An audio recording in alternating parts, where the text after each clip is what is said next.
Second మోడల్లోకి వెళ్దాం. Seventh question చూడండి. The teacher said to students అని ఉంది క్లియర్గా. ఎప్పుడు మీకు సెడ్ టు వచ్చినా చాలా బ్లైండ్గా చక్కగా ఎక్కువ ఎక్కువ టెన్షన్ పడాల్సిన పని లేదు. సెడ్ టుని మీరు టోల్డ్గా మార్చేయండి. ద టీచర్ సెడ్ టు వచ్చినప్పుడు టోల్డ్ షార్ట్ కట్గా ఆలోచించండి. తెలిసిన పిల్లలు రాసేస్తారు. నేను బాగా ఎగ్జామ్స్ అంటే భయపడే పిల్లల కోసం అలా చెప్తున్నాను.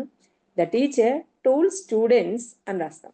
కామా కొటేషన్స్ తీసేసి ఇక్కడ పక్కన ఉన్నటువంటి pay the fee next week అనే సెంటెన్స్ని మనం కలపాలి కదా. ఈ సెంటెన్స్తో కలపాలి కదా. కలపాలి అంటే రెండింటిని మనం కనెక్ట్ చేయాలి అంటే కొటేషన్స్లో ఉన్న ఫస్ట్ వర్డ్ ఏం పార్ట్స్ ఆఫ్ స్పీచ్ అని ఆలోచించండి. కొటేషన్స్లో ఉన్న first word pay, PAY pay. Pay చేయడం అంటే డబ్బులు కట్టడం కదా, ఫీ కట్టడం కదా, అది వర్బే కదా, V1 కదా. సో ఎప్పుడు మీకు V1 వచ్చినా V1 ముందు మనం టుతో కనెక్ట్ చేసుకుంటాం ఎప్పుడు కూడా. To drink, to talk, to walk ఇలా అనమాట. To study, why do you come to school? To study అలా అనమాట. అలా టూ వచ్చి V1 వస్తుంది. 2+infinitive అంటారు దాన్ని.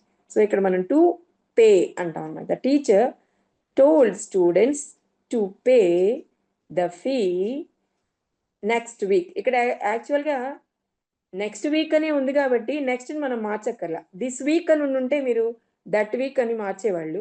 ఆల్రెడీ ఇది నెక్స్ట్ వీక్ అనే ఉంది కాబట్టి మీ దాంట్లో అక్కడ యాడ్వర్బ్స్ ఆఫ్ టైం అనేది మీకు ప్రాబ్లం లేదు. దాన్ని యాజ్ ఇట్ ఈస్గా రాసేసుకోవచ్చు.